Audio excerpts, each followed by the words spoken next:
हमारे natural father mother से इसलिए नहीं मिलने देते थे कि वो सोचते थे अपना तो किनाते कि मांडा का लड़का होकर के रहे, हमारे घर का लड़का होकर के रहे, किसी और भाव से नहीं। लेकिन यह है कि चूंकि उनको टीबी हो गई थी, अच्छा, तो अपने पास नहीं रख सकते, टीबी का कोई इलाज नहीं था। हम 5 मिनट के लिए बुलाए जाते थे और थोड़ी दूर पे बैठना पड़ गया। बहुत ही बड़ी बात है कि किसी और के बच्चे के लिए कोई माँ खाना चखे पहले कि कहीं जहर तो नहीं मिला हुआ है, मतलब खुद रिस्क ले।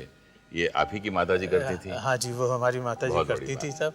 कि ये था कि इनका लाइफ का थ्रेट था, तो उनको हमेशा वो इनको खाना जो था खुद चाक के वो देते। तब से इनकी लाइफ का थ्रेट था? जब शुरू से ही, जब से ये वहाँ पे। लोग हमसे रोज कहते हैं ये आदत छोड़िए, ये तिजारत है खिलाफ आदमियत छोड़िए, इससे बढ़कर लत नहीं है कोई, ये लत छोड़िए। रोज अखबारों में छपता है कि रिश्वत छोड़िए, भूल कर भी जो कोई लेता है रिश्वत चोर है वो। आज कौमी पागलों में रात दिन ये शोर है, किसको समझाएं इसे खोदें तो पाएंगे क्या, हम आखिर रिश्वत नहीं लेंगे तो खाएंगे क्या। कैद भी कर दे हमको राह पर लाएंगे क्या, ये जुनून इश्क के अंदाज छुट जाएंगे क्या।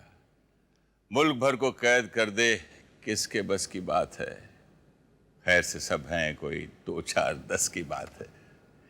करप्शन के खिलाफ जिसने आवाज उठाई, देश भर को बदलने की कोशिश की, आज एक ऐसी शख्सियत से आपको मिलवाते हैं, आपके फेवरेट प्रोग्राम जीना इसी का नाम में।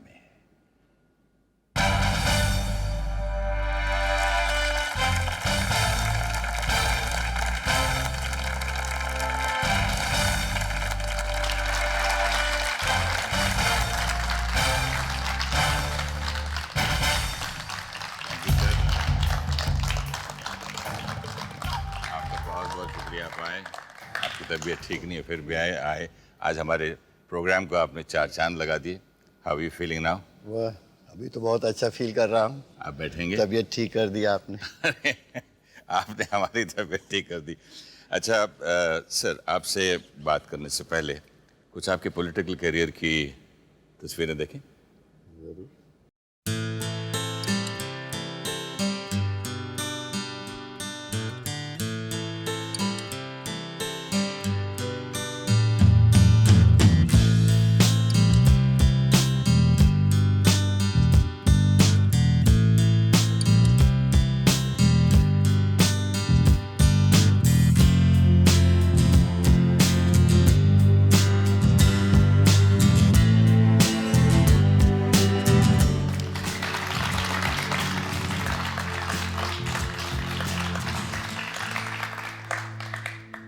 साहब, आपने अपने 20 साल के पॉलिटिकल करियर में बस कमाल कर दिया, आप प्राइम मिनिस्टर ऑफ इंडिया बन गए। इसके पीछे आपकी पत्नी का कितना हाथ? उनका जो भी हम किए उसमें उनका सपोर्ट रहा है। तो इसलिए जब मैं पढ़ता था, साइंस पढ़ता था, तो वो क्या कहते हैं कि मेरी कैलकुलेशन भी कर देती थी। मेरी कार भी धोती थी क्योंकि मेरा टाइम न जाए। अच्छा। तो इसलिए उनको ये कोई दिशा नहीं थी कि मैं पॉलिटिक्स में जाऊं या इसमें जाऊं उसमें जाऊं, उससे उनको मतलब नहीं था। जिसमें जाऊं उसमें वो साथ रहती। Very nice. सर, मैं आपके बेटे अजय साहब से रिक्वेस्ट करता हूं कि वो माता जी को ले आएं और साथ में आपकी पोती को भी ले आएं। अजय साहब।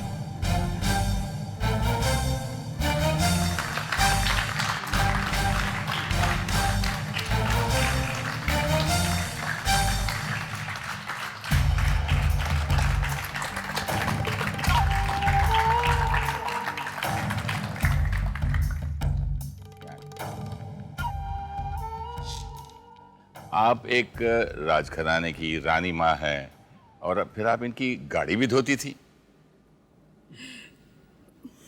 देखिए आपको नहीं, ये बता नहीं रही हैं। नेबर्स शिकायत करते थे कि ये मत करो, नहीं हमारे हस्बैंड से एक्सपेक्ट करेंगे यही करना। लेकिन जो आप बता नहीं रहे हैं हम ऑडियंस को बता देते हैं। जी।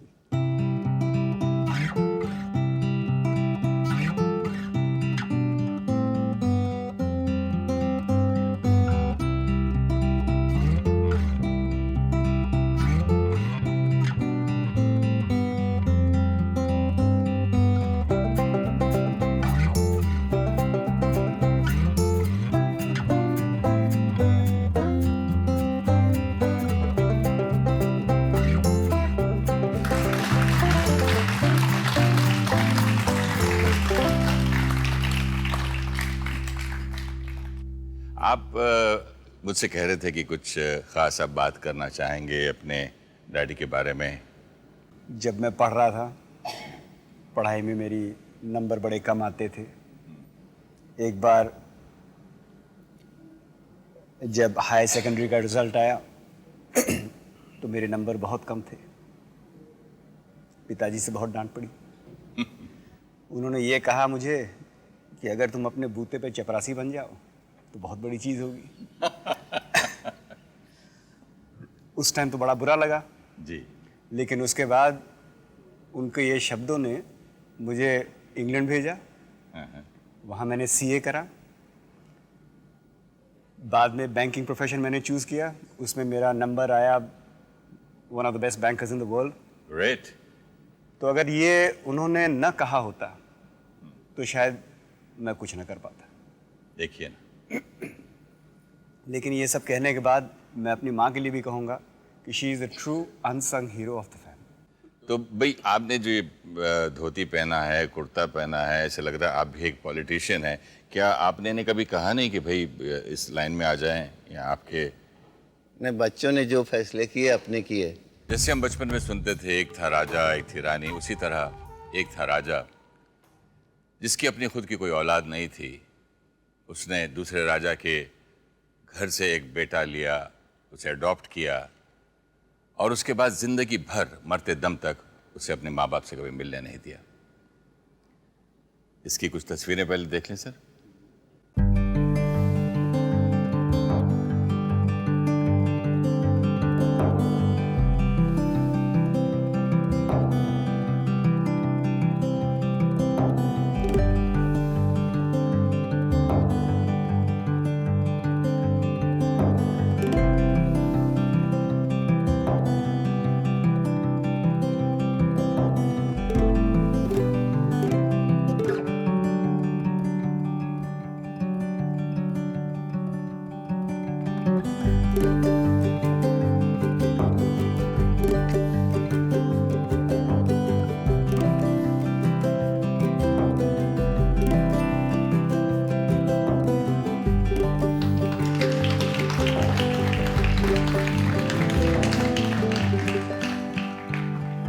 सिंह साहब, जब आपको अडॉप्ट किया गया, आपको एक पिता तो मिले, लेकिन कहीं माँ की कमी महसूस नहीं हुई?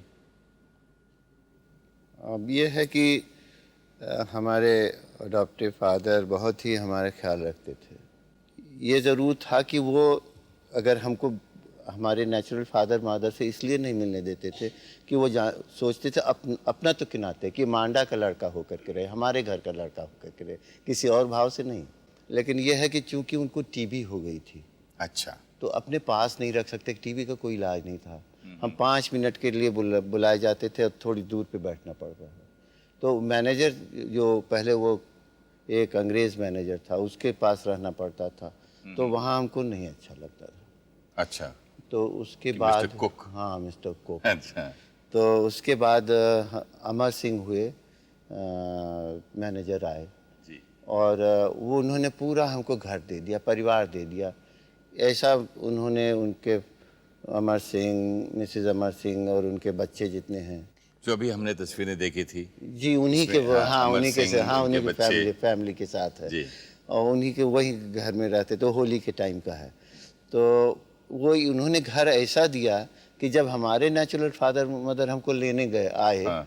जब हमारे अडॉप्टिव फादर की डेथ हो गई तो हम जाने को नहीं तैयार थे, रोना शुरू किए, कुर्सी पकड़ के रहे। तो फादर बैठे थे हमारे 1 घंटा तक तो ये नाटक देखे, फिर कहे कि ये घर का बच्चा है, उठा के ले चलो।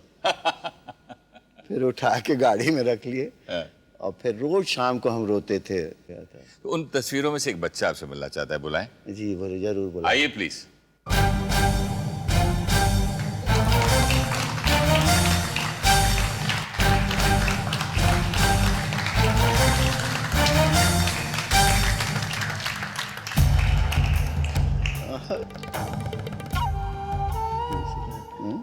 ये इतना छोटा था, अच्छा। हमसे वो छोटा था। इधर आ जाइए। आप ये बताइए, आप दोनों का रिश्ता क्या है? अच्छा, ये मेरे बड़े भाई हैं जी। और मेरे फादर वहाँ पे इलाहाबाद में मैनेजर कोर्ट अवार्ड्स थे। हाँ, हाँ। और वो ही इनके गार्जियन थे। बहुत ही बड़ी बात है कि किसी और के बच्चे के लिए कोई माँ खाना चखे पहले कि कहीं जहर तो नहीं मिला हुआ है, मतलब खुद रिस्क ले। ये आप ही की माता जी करती थी? हाँ जी, वो हमारी माता जी बहुत बड़ी करती थी बात। साहब। कि ये था कि इनका लाइफ का थ्रेट था, तो उनको हमेशा वो इनको खाना जो था खुद जाग के वो देते। तब से इनकी लाइफ का थ्रेट था? जब शुरू से ही, जब से ये वहाँ पे इलाहाबाद में आए थे, जब ये हमसे जब बिछड़े, हाँ। तो हम लोग बहुत दुखी थे। मेरे फादर बहुत रोते थे, मदर भी बहुत थी। एड्रेस भी नहीं देते थे, बोले ही नहीं कहाँ गए, तो आई डिडंट नो कैसे कांटेक्ट करें। तो फिर हमें ग्रेजुएट हो गया, उसके बाद एक कार्ड हमको मिला, इनविटेशन कार्ड, और बस उसी रात हमने ट्रेन पकड़ी। मुझे माफ़ी चाहता हूँ, मैं आपसे एक चीज़ मैं भूल ही गया। मैं कब से आपका वो किला मांडा का फोर्ट देखना चाहता था और लोगों को भी दिखाना चाहता था। एक नज़र देख लें?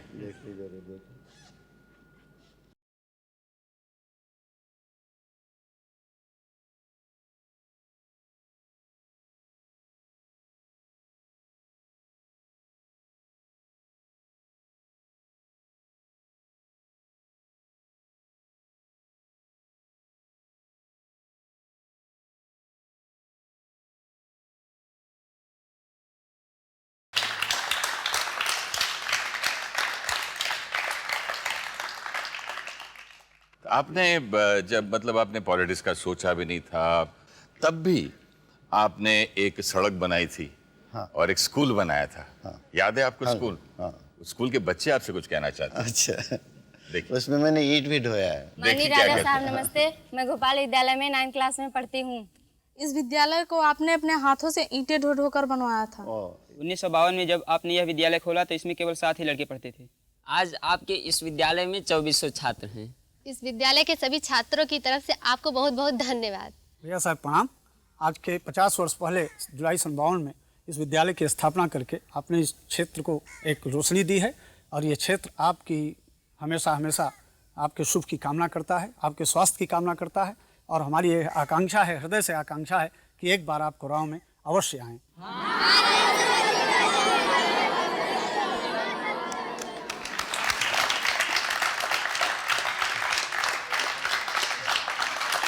एक गरीब आदमी हैं, छोटे से गांव से आए हैं और काफ़ी उम्र में बड़े हैं, लेकिन वो कृष्ण की सुदामा है। कहते हैं मैं सुदामा हूँ, आपसे मिलने आए हैं। सुदामा जी आइए।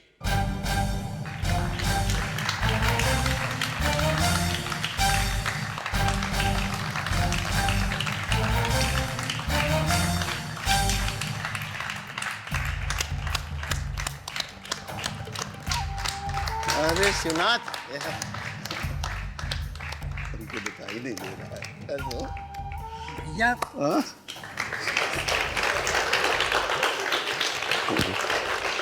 देख कई सूरतिया भैया बहाया भुलाई हो। इधर आ जाइए। सिंह साहब आप। आओ आओ, कब आया? भैया अब भैया हम काल आवा है, अब यह लिए है थोड़ा सा भैया के लिए, और तब तो ले आया अपन, ये हमेशा ले आते हैं ये। भैया तो हर हाथे के जरूर खा। अरे कम से कम दिल्ली में अपन बोले कि तो मिली वहाँ।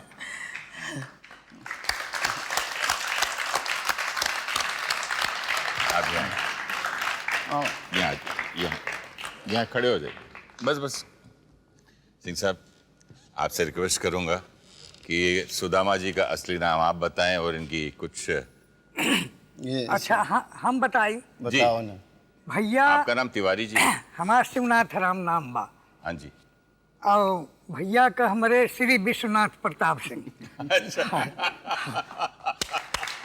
अच्छा सुने भैया, हम सुनाई तो वही हम महासंकट में रहे, मेरे पैर में फोड़ा हो गया रहा। हाँ जी। यह जगह यह देखें। हाँ। तो घरे हमारे भैया 14-15 आदमी लड़के घर हैं। आपन मैनेजर उनेजर जौन कारोबार रहे, सेना सिपाही, तो वो लोग कहें कि हम धो, भैया कहें कि नहीं हम अपने हाथ से धो शिवनाथ राम। तो भैया का हम हाथ दोनों पकड़ लिया। तो भैया हम कहें कि नहीं शिवनाथ राम हाथ छोड़ दे और हम अपने हाथ से, तो भैया हमारे पैर अपने हाथ से धोए। आपके पाँव में जो फोड़ा था आप चल नहीं पा रहे थे, तो हमारे भैया जौन बा हमके अपने कांधे पर ले गए और हमार दवा कराएं, मलहम पट्टी जौन बतावा है ओके वो कहें। तो वो जौन बा हम गरीब मनई हमारे पास का रहे, तो हम भैया के जौन बा ये आम ले आई, जामुन ले आई खवाओ के। अच्छा, आम और जामुन कभी लेके खाली हाथ नहीं आए। भैया हमार महासंकट में रहे, तो सोमनाथ शंकर जी के 48 घंटा के कीर्तन माना कि हे भोले बाबा हमार लाज राखा, भैया का हमारे संबंध जौन बा आधी आयु हमार दे दे भैया के, और भैया खूब स्वस्थ रहे।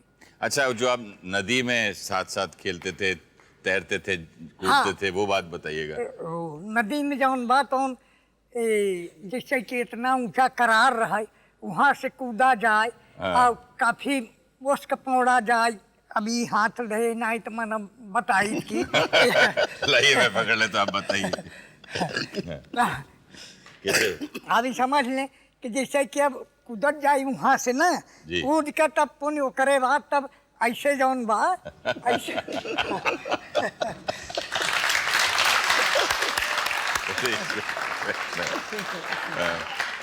तो सिंह साहब जब छोटे थे, एक छोटा सा लड़का स्कूल में इन्हें बहुत प्यार करता था, कभी कभी लाके चॉकलेट्स देता था, और बहुत एक इमोशनल बात यह है कि सिंह साहब को नहीं मालूम था कि वो मेरा सगा बड़ा भाई है, लेकिन उस बड़े भाई को मालूम था कि ये मेरा छोटा भाई है। तस्वीर देखें, ये जो बीच में बैठे हैं ये आपके बड़े भाई हैं, सगे बड़े भाई। सिंह साहब पीछे खड़े हैं, ये जज बनने के बाद।